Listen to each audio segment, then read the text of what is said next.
I want you to imagine for a moment, because I train martial arts, imagine two UFC fighters, but all they do is make videos of them training, sparring, conditioning, working in the gym,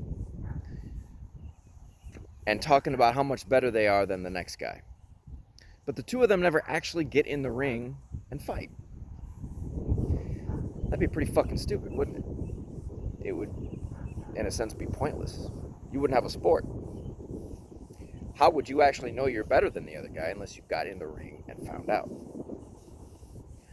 It would be an exercise in self-congratulatory masturbation. Nobody would benefit. Now, of course, the two individuals training would benefit. They would improve. But would they really? Unless they got in the ring and actually put their skills to the test, you wouldn't know. And nobody would actually know who's better.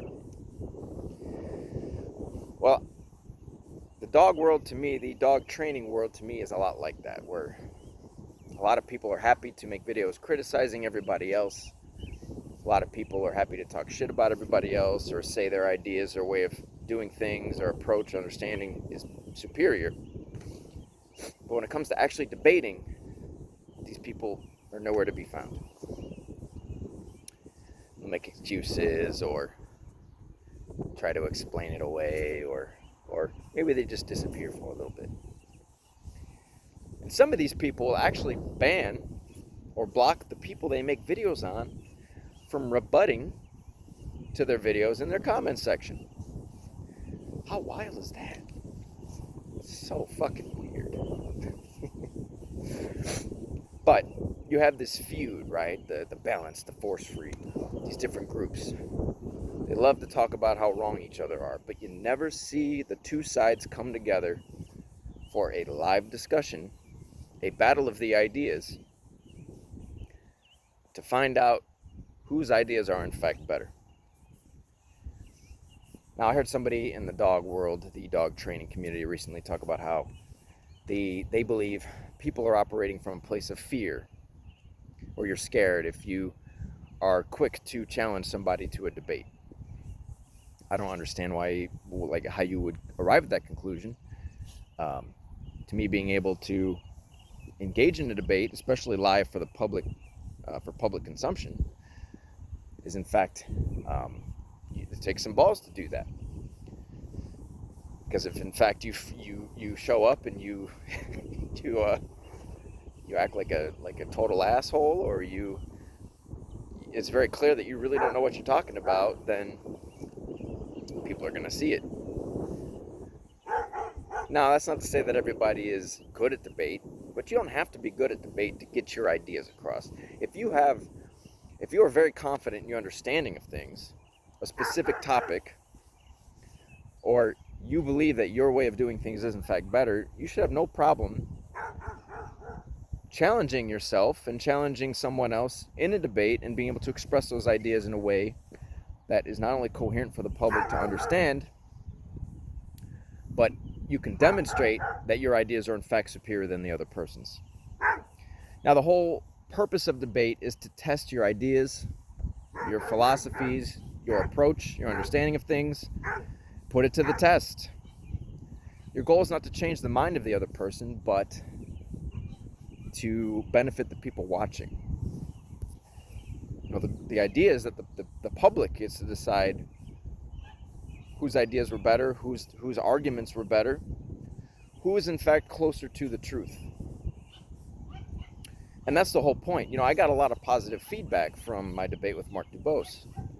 And there were several people that reached out to me on my personal Facebook asking questions, expressing that they really enjoyed that conversation and that they got some benefit from it.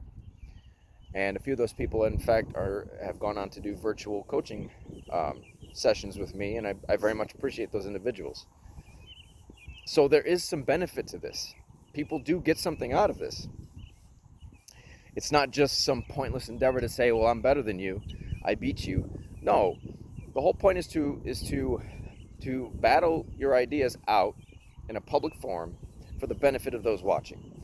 Because people are out here looking for answers.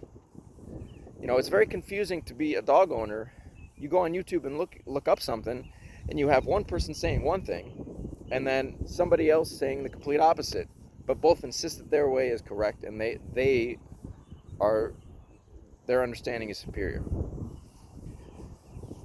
So really, the benefit should be for dog owners, dog owners, people who need it.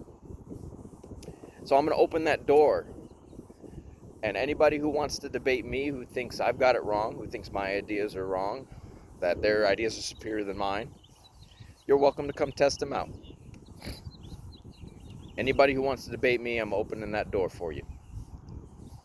Personally, I don't know, it's just the way I am. I love engaging in debate. It's one of my favorite types of content on YouTube. People being able to form coherent arguments, intelligent arguments, express those arguments, and it's a battle of wits, it's a battle of ideas, it's a battle of philosophies, and it's a mental game, right? But it shouldn't be purposeless. So, if you're interested, contact me. You know, you can leave me a comment, message me, find me on Facebook, email me, I don't care. We'll set it up and we'll get it rocking. As I said, I don't think there's enough of this in the dog world. Everybody's happy to make response videos and blah blah blah. Well, it's time to shut the fuck up and put your money where your mouth is. Put your nuts on the chopping block, if you will. Anyway, y'all have a great Easter.